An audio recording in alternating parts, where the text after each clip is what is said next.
কোনো চিন্তা নেই। আমি আমার স্বামী, সন্তান এবং সংসারের দায়িত্ব অন্য কাউকে বুঝিয়ে দিয়েছি। এবার আমি নিশ্চিন্তে পৃথিবী ছেড়ে চলে যেতে পারি। এমন কথা একদম বলবে না। তোমার অবস্থান আমার মন থেকে কেউ নিতে পারবে না। এখন তুমি বিশ্রাম নাও। বেশ কিছুদিন পর হঠাৎ করে বড় রানী একদিন মারা গেলেন।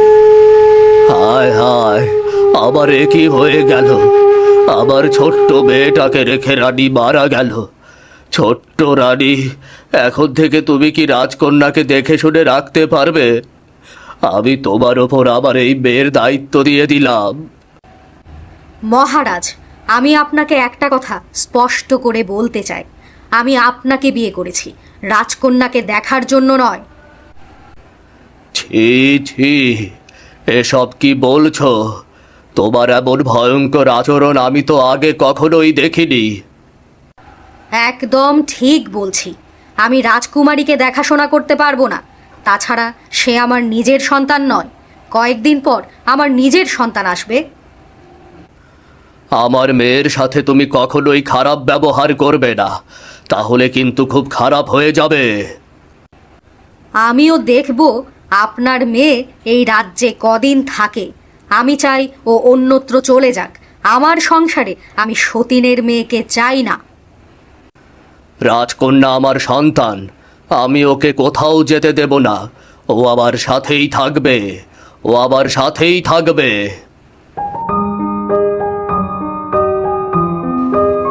দেখো তো দাসী, আমার চেয়ে সুন্দরী কোনো রমণী এই রাজ্যে আছে কিনা।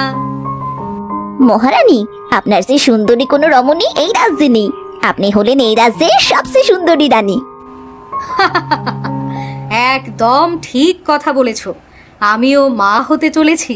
কিছুদিন পর আমার সন্তান এই পৃথিবীতে আসবে। সেও দেখতে নিশ্চয়ই আমার মতো সুন্দর হবে। আমি এটাই চাই, আপনার ঘর আলো করে যেন একটা ফুটফুটে রাজকন্যা আসে। এই রাজ্যের রাজকন্যা দেখতে খুবই অসুন্দর। গায়ের রং একদম কালো। ওকে দেখলে আমার প্রচণ্ড রাগ হয়। ঠিক কথা বলেছেন, ওর গায়ের রং কুচকুচে কালো। দেখবেন কখনো ভালো রাজপুত্রের সাথে ওর বিয়ে হবে না। একদম ঠিক কথা বলেছ। যেমন গায়ের রং তেমনি অদ্ভুত দেখতে। এমন খারাপ রাজকন্যাকে কেউ রানী হিসেবে গ্রহণ করবে না। মহারানী, আপনার মাথায় আমি তেল দিয়ে দিচ্ছি। রানী এবং দাসী যখন নিজেদের মধ্যে কথা বলছিল, তখনই সেখানে হাজির হলো আলোকমালা। ও মা, তুমি কোথায় ছিলে? আমি তোমাকে পুরো রাজ্য জুড়ে খুঁজে বেড়াচ্ছি, কিন্তু তোমাকে তো কোথাও খুঁজে পেলাম না। কতদিন তোকে বলেছি আমাকে মা বলে ডাকবি না। আমি তোর মা নই, আমাকে সব সময় ছোট রানী বলে ডাকবি। প্রথম প্রথম যখন আমাদের রাজ্যে এসেছিলে, তুমি আমাকে খুব ভালোবাসতে। আমার মায়ের সামনে তুমি কথা দিয়েছিলে আমাকে সব সময় আগলে রাখবে। এখন তুমি আমাকে একদম সহ্য করতে পারো না। আহ, দেখতে পাচ্ছিস না আমি আমার চুলে তেল লাগাচ্ছি? কেউ বিরক্ত করলে আমার প্রচণ্ড রাগ হয়। রানীমার এমন দুর্ব্যবহারে আলোকমালা প্রচণ্ড কষ্ট পেল, আর কাঁদতে কাঁদতে গিয়ে দিঘির পাড়ে বসে রইল। ওই দিঘিতে বাস করত একটা জলপরী।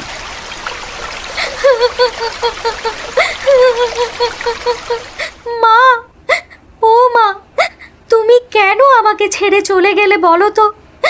আজ আমি পৃথিবীতে সম্পূর্ণ একা হয়ে গেছি। আমার পাশে কেউ নেই।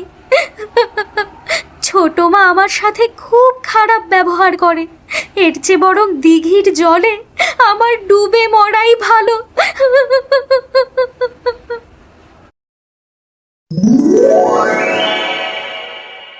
কিরে, কি হয়েছে?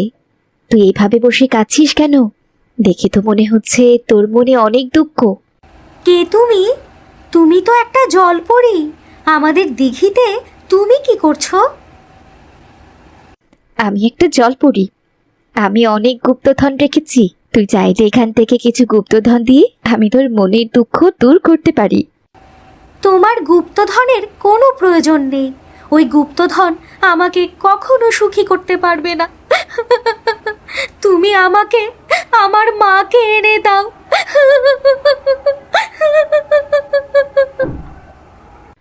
জানি রে জানি, তোর মা মারা গেছে আর তোর ঘরে এখন সৎ মা। যে একবার মরে যায় তাকে আর কখনো বাঁচানো যায় না রে। এখন তাহলে আমি কি করব জলপরি? আমার তো এই পৃথিবীতে আর কেউ রইল না।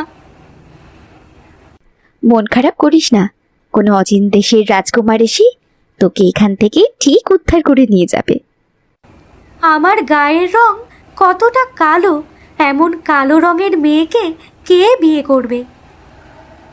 তোর সাথে যার মন মিলে যাবে সেই তোকে স্ত্রী হিসেবে গ্রহণ করবে, অন্য কাউকে নয়।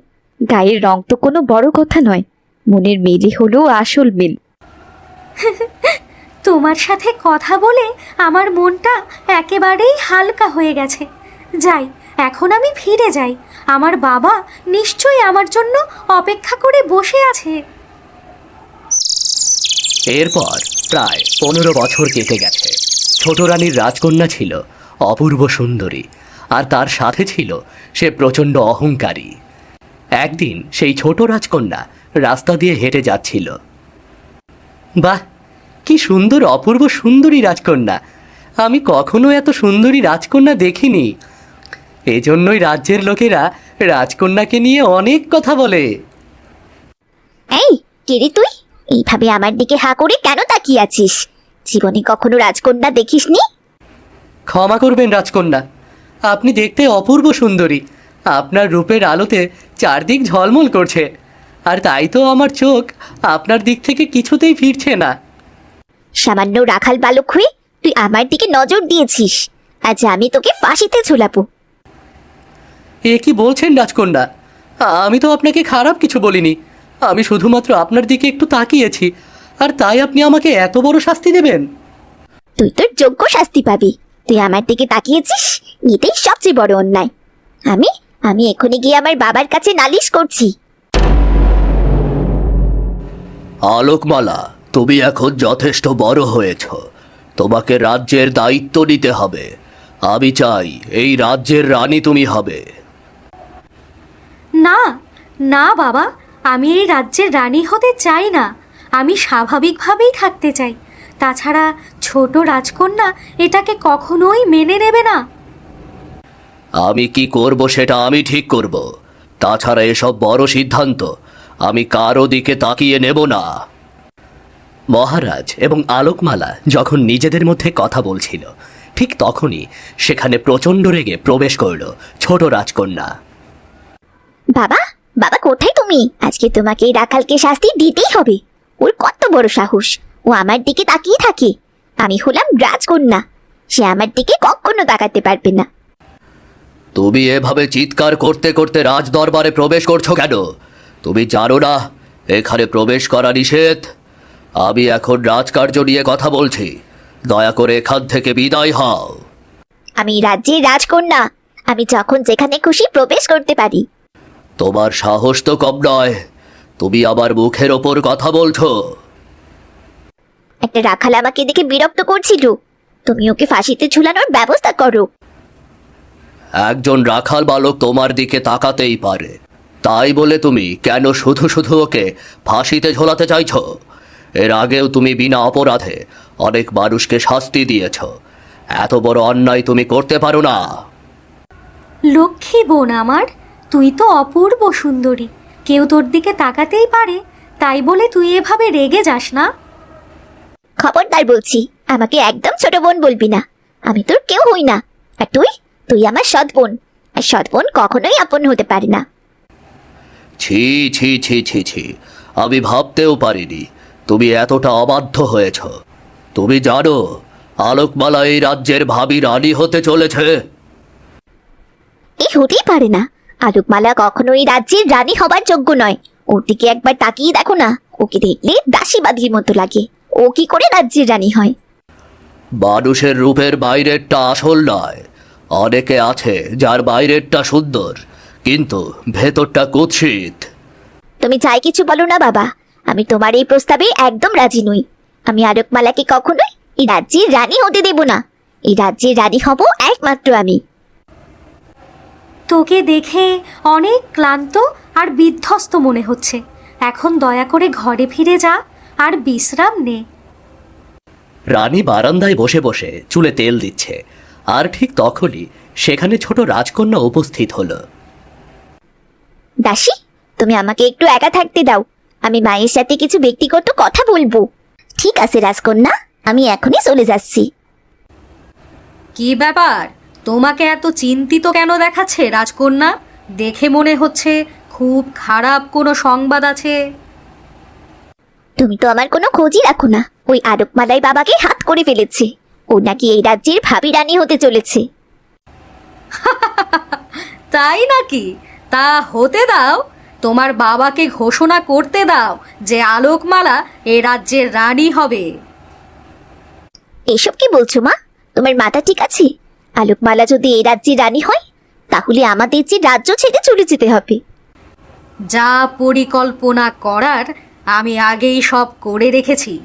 আগামীকাল তোমার বাবা শিকারে যাবে। এরপর আলোকমালাকে আমরা ওই দিঘিতে ফেলে হত্যা করব। বাহ, তোমার মাথায় তো দারুণ বুদ্ধি। আমার মাথায় তো এসব আগে আসেনি। ঠিক আছে মা, তোমার যা ইচ্ছে তুমি করো। কমলিনী আর রাজকন্যা যখন নিজেদের মধ্যে ষড়যন্ত্র করতে ব্যস্ত, ঠিক তখনই আলোকমালা বাগানে হেঁটে বেড়াচ্ছিল।